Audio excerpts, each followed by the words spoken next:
Hi, my name is Trish O'Connor. Welcome to the monthly 7-minute retreat. If possible, please have with you a Bible, a journal with pencil or pen to write your thoughts, and also a candle. Light the candle as a reminder that this is a special time. Please begin by taking a few moments to list in your journal anxieties you may have about the coming month, whether a mortgage payment, a project at work, a concern about our society, whatever anxieties you may have.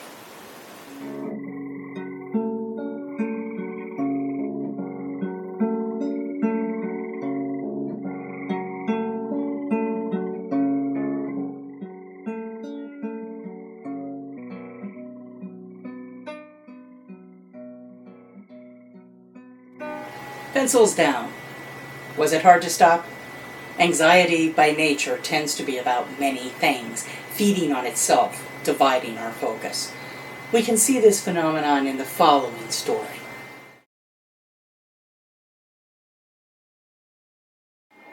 This reading is from the Gospel according to Luke, chapter 10, verses 38 through 42. As they continued their journey, Jesus entered a village where a woman whose name was Martha welcomed him. She had a sister named Mary who sat beside the Lord at his feet, listening to him speak. Martha, burdened with much serving, came to him and said, "Lord, do you not care that my sister has left me by myself to do the serving? Tell her to help me." The Lord said to her in reply, "Martha, Martha, you are anxious and worried about many things. There is need of only one thing. Mary has chosen the better part, and it will not be taken from her." Martha and Mary must have been well known throughout the early Christian community, for they appear in more than one gospel, and their personalities are portrayed absolutely consistently. Each woman in her own way was countercultural as a woman in her society, but a model for both men and women of faith.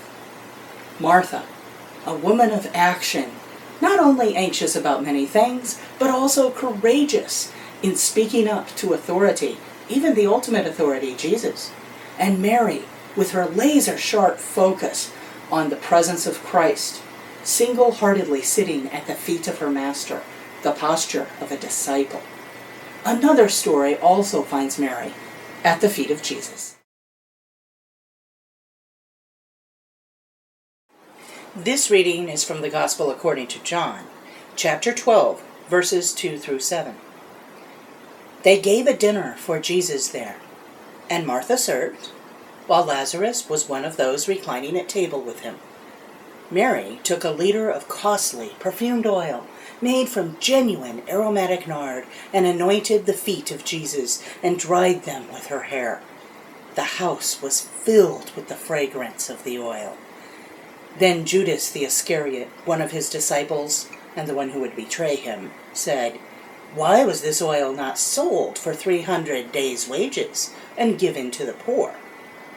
He said this not because he cared about the poor, but because he was a thief and held the money bag and used to steal the contributions. So Jesus said, "Leave her alone. Let her keep this for the day of my burial." Discipleship is an extravagant choice, and Mary sure knew extravagance. At this point, it can be tempting to think we are all supposed to be like Mary all the time, and if we're ever at all like Martha, we've done something wrong. But there's more to the picture, as we shall see.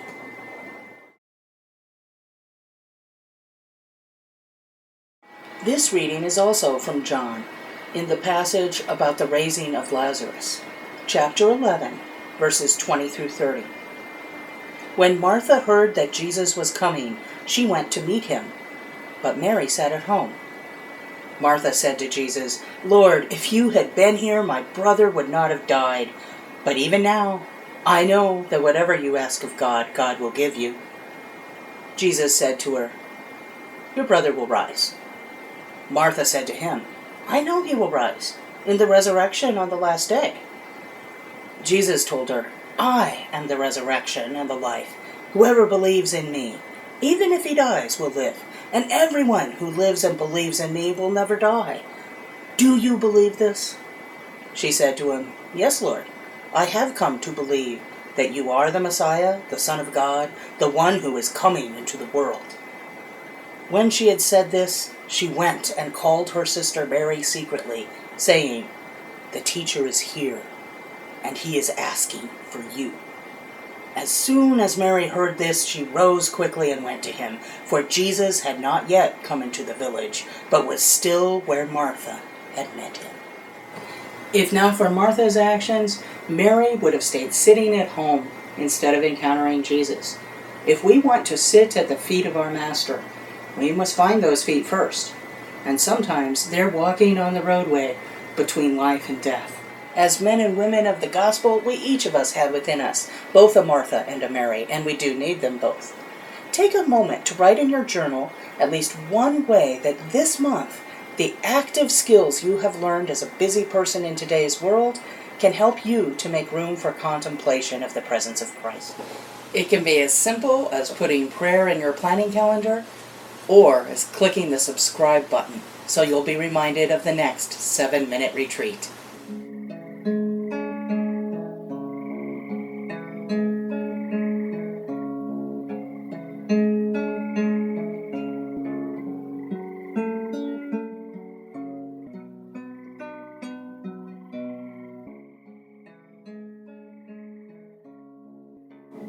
This month, put your Martha and your Mary in touch with each other.